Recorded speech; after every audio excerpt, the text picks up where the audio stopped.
Hi. For those of you who know me, you obviously know why I'm starting to do this video series. And for those of you who choose to or who have stumbled on this video channel, my name is Colleen. I am an elementary school teacher by profession. I'm a wife and a mother of two beautiful adult children, and I'm 56 years old. And I have recently been diagnosed with ovarian cancer. My journey is not unique, but it is somewhat tragic. And so I decided that it was really important to take this information and to share my journey with other people so they could learn from my mistakes. And also from the process. As I've been doing my own research on YouTube and learning about this cancer that I've been stricken with, what became readily apparent to me is how few women know about it and the subtlety of the symptoms. And so I thought, I need to share this. I need other people to know what's going on and to share it with their female friends that are maybe in my demographic or even younger, and let them be aware so that when they get that intuitive feeling that all women know, they will pay better attention and they will seek out assistance sooner than perhaps I did. But there were some reasons, and so what I'm going to do is I'm going to be producing a series of three videos. The first one's going to give you a little bit of background and take you up to the point of diagnosis. And then the second video I'm going to do is going to talk to you a little bit about after they told me I had cancer, how long has it taken me to get into treatment. And then the third video I'm going to do in this little quick series before I actually start treatment is just talking about my feelings, and it's to give a huge thank you to all the people who have reached out to me. It's just incredible, and I am hoping that you will share this with as many others as possible. Well, how did I find myself here? Isn't that the million-dollar question? Well, I'm generally a very healthy woman. I have been very active. I do not drink, or if I do, it is, I think I can count on one hand the times that maybe I have a glass of wine in a year, not even that, maybe 2-3 times. I do not smoke, nor have I ever smoked. I am physically active. I also have always had good dietary habits. I get lots of sleep. However, I did have some comorbidities or other issues that may have played into the reason I find myself here right now. I was diagnosed with an autoimmune disease called myasthenia gravis when I was very young. And I was 6 years old, in fact. And I had a, kind of a sick childhood, if you will, to the extent that I was on medications, of which one, made me get puffed out. But once I reached puberty, I was really fortunate because a lot of the symptoms just went away on their own accord. And I eventually took myself off of the medications that I was on and seemed to be doing better.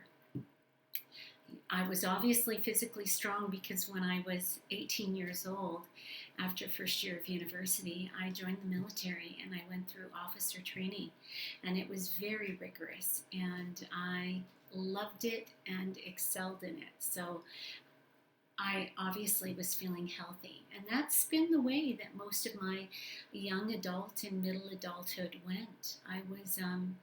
I felt very healthy. I had a lot of energy.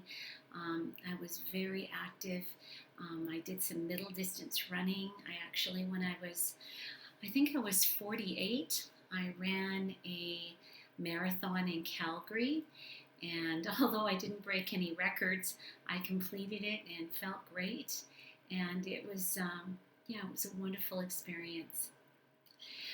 Approximately 4 or 5 years ago, I started feeling weakness in my fingertips. And just that spidey sense that I had within me made me go for a physical in the summer after I finished my year of teaching. And as part of the physical, I got some blood work. And there was a concern that maybe I had an elevated rheumatoid factor. And within a few weeks, I found out that that was in fact the case, that I did. And I was put on a very long wait list to actually see a rheumatologist. Took me 7 months, and in February of 2018 I had an appointment with a rheumatologist, and within 10 minutes of our visit she had said that I had rheumatoid arthritis and would have to go on a series of medications.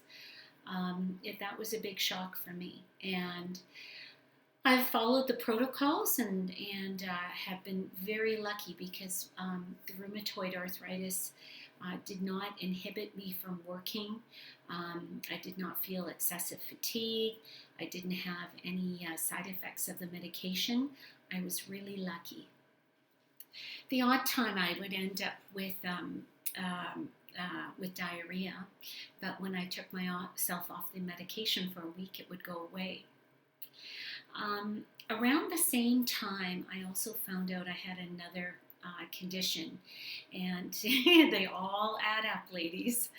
And I ended up having it's called a macroadenoma on my pituitary gland. It's not very uncommon.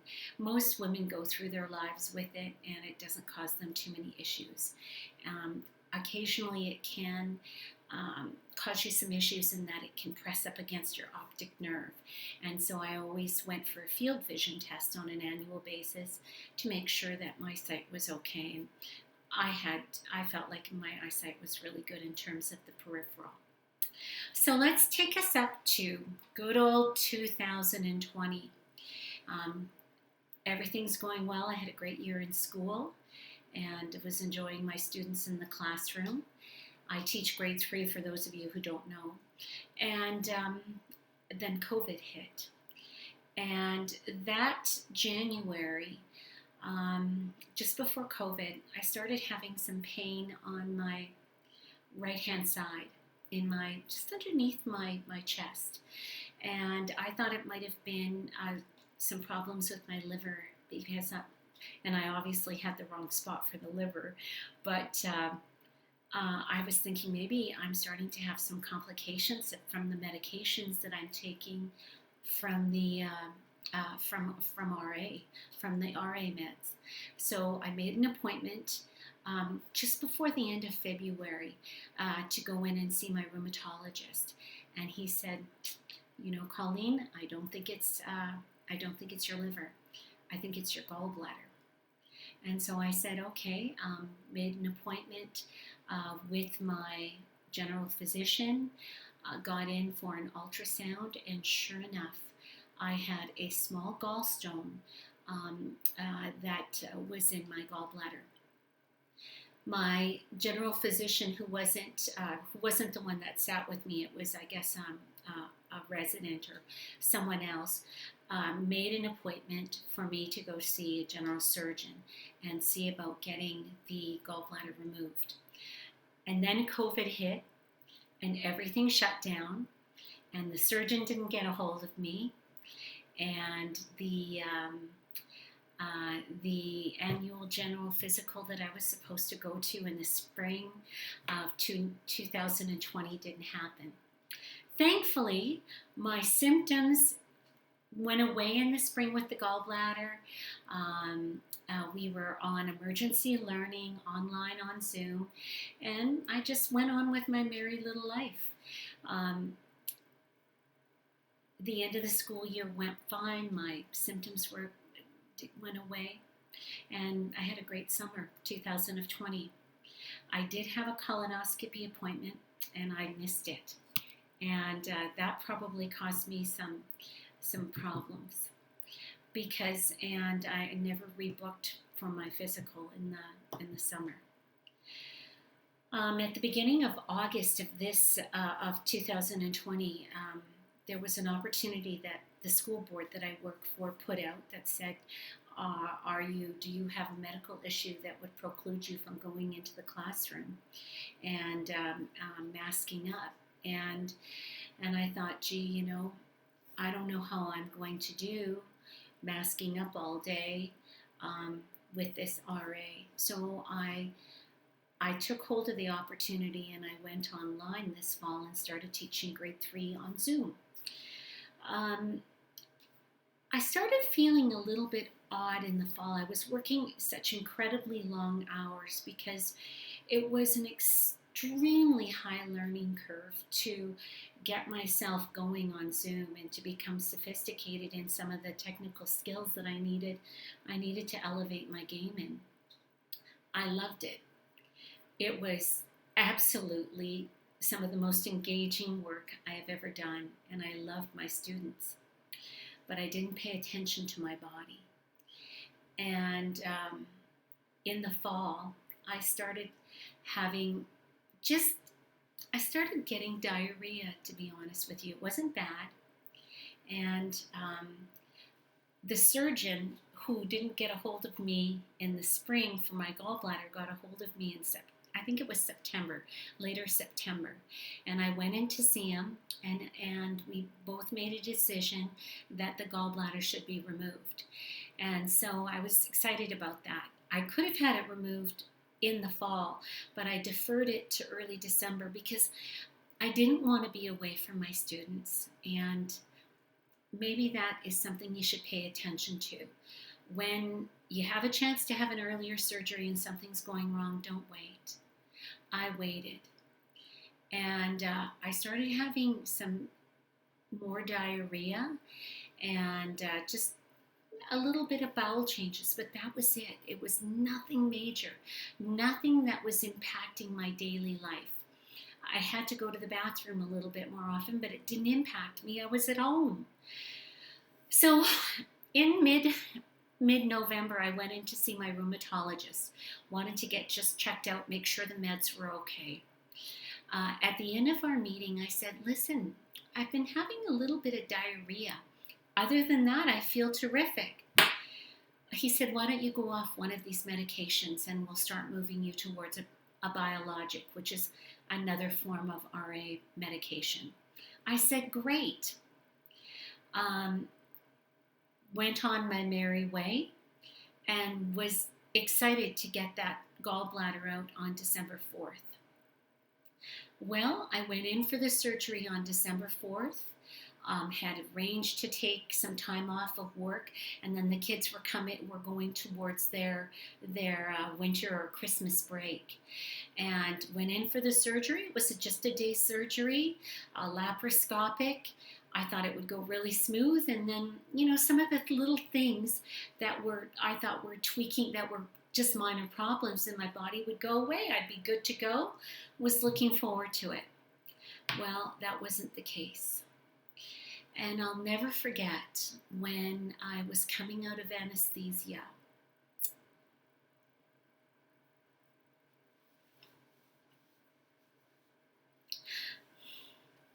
On December 4th.